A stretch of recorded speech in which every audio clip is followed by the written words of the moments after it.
اس کی علمی لیول، علمی کیا وہ جو بھی کہہ لیجیے، وہ ہر آدمی اپنے کو عالم ہی کہتا ہے چاہے وہ شیطنت ہو. معاویہ بھی اپنے کو عالم کہتا تھا، لیکن مولا نے کیا کہا؟ وہ شیطنت ہے، عقل اور علم نہیں ہے. علم میرے پاس ہے، عقل میرے پاس ہے. بہرحال تو اس کو لوگ ابو الحکم کہتے ہیں. اور سقیفہ بنی ساعدہ اس میں انٹری، جیسے امتحان میں انٹری عمر کر دی گئی نا کہ اتنے، اور داخلہ بھی اب کہتے ہیں نا کہ طلب العلم فریضۃ علی کل مسلم و مسلم. کاٹیے گا نہیں کی بات میں، یہ کلمہ ڈالیے بات بڑا وہ سوء تصرف ہو رہا ہے.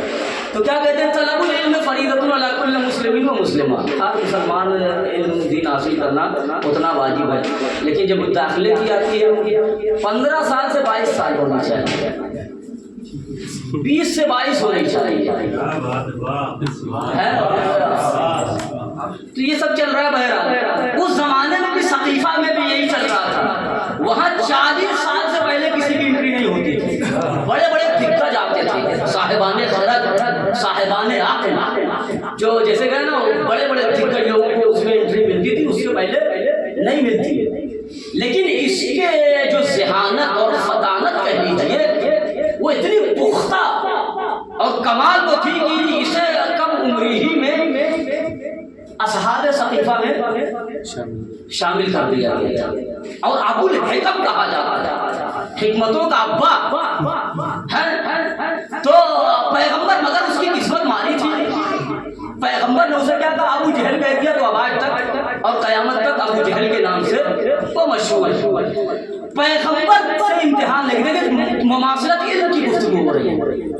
پیغمبر کے زمانے میں بڑا امتحان اس نے لیا پیغمبر، مگر ظاہر سی بات اللہ نے کیا کہا کہ ختم اللہ علی قلوبہم وعلی سمعہم وعلی ابصارہم غشاوہ. ہماری زبان میں بڑا خراب لفظ بولا جاتا ہے، اس لیے میں اس کو نہیں کہہ رہا ہوں. وہ جو میرے طرف کے ہیں وہ سمجھ ان کو بڑے سمجھ لوں. بہرحال ہم نے ان کی سماعتوں پر پہرا بٹھا رکھا ہے. وہ ایمان لانے والے نہیں. ایسے ابو جہل بڑے پیغمبر کا بڑا امتحان دیا ہے. اس نے کہا کہ اچھا آپ اللہ کے رسول ہیں؟ ہاں ہاں، کیوں نہیں، کوئی شک ہے. اچھا اگر ہیں تو کہیے وہ جو پیڑ ہے وہ اکھڑ کے ہمارے پاس آ جائے. پیغمبر نے اشارہ کیا، پیڑ آ گیا. میں ربط صرف جدید دے رہا ہوں. اکھڑ کے آ گیا. پھر کہا اچھا آ تو گیا، پھر کہیے کہ چلا جائے، جیسے تھا ویسے ہو جائے. پیغمبر نے اشارہ کیا، پھر چلا گیا درخت. کہا نہیں ایسے نہیں. تو ایمان تب لائیں گے جب آپ کہیے کہ آدھا کٹ گیا ہے، اوپر والا اس کا کٹ کے آ جائے اور آدھا وہیں رہ جائے. سرکار دو عالم ظاہر سی بات ہے رحمت للعالمین بنا کے بھیجا ہے، ورنہ 2-3 بار فیل ہونے میں راتیں کٹ ہی جاتا ہے کہ نہیں. اور اتنی بدبختی، بے حرمتی، توہین رسالت مان ہے. کم وقت ایمان نہیں لانا ہے تو مطلب یہ امتحان پیغمبر اسلام. اور ظاہر سی بات ہے مزاج نبوت کو رحمت للعالمین کے آبشار سے اللہ پیدا کرنے والا وہ خاتم المرسلین کو اسی لیے رحمت للہ. ورنہ جناب موسیٰ علیہ السلام کی طرح کوئی ہوتا تو ایک کا ماتم ختم. جا بھائی ہم ایک نہیں لائے گا. خیر بہرحال یہ پھر تھوڑا سا ایسے بہرحال اچھا آدھا اوپر والا حصہ ہے تو ایمان لاؤں گا. لے آ گیا پیغمبر نے اشارہ کیا. پھر کہا کہ اچھا کہیے جیسے تھا جائے، پھر ویسی ہو جائے. پیغمبر نے پھر کیا، پھر ہو گیا. اچھا پھر کہیے اب آدھا پیچھے والا حصہ ہے. بہرحال پیغمبر سے کئی بار ایسی گفتگو ہوتی رہی. اور ایک بار پھر کہا دوسرے دن پھر آئے امتحان لینے کے لیے. کہا آپ اللہ کے رسول ہیں تو غیب کی باتیں بھی جانتے ہیں. کہا یہ بتائیے میری مٹھی میں کیا ہے، میری مٹھی میں کیا ہے. اچھا آسان سوال کیا ہے؟ آپ بتائیے کہ صاحب کفایہ کون ہے. سوال آ جائے امتحان میں لکھنا کہ صاحب کفایہ کون ہے تو کیا لکھیے گا؟ ملا محمد کاظم آخر خراسانی. تفصیلی جواب چاہیے یا یہ لکھ دیجیے گا محمد کاظم، اتنا ان کا نام یہی ہے. لیکن اب اگر کوئی لکھے ملا محمد کاظم خراسانی اور جو دوسرے ان کے تھوڑا سا ادھر ادھر کا سب سے ہارڈ کتاب لکھنے والے ہیں جو مطلب لجنم چلتی ہے، ستولیہ کی معیاری کتاب ہے، ویسے خارج پہ جس کے درس دیا جاتا ہے، یہ سارے لوازمات آپ لکھیں گے تو ایک کیا ہوگا؟ ہاں یار زیادہ جانتا ہے.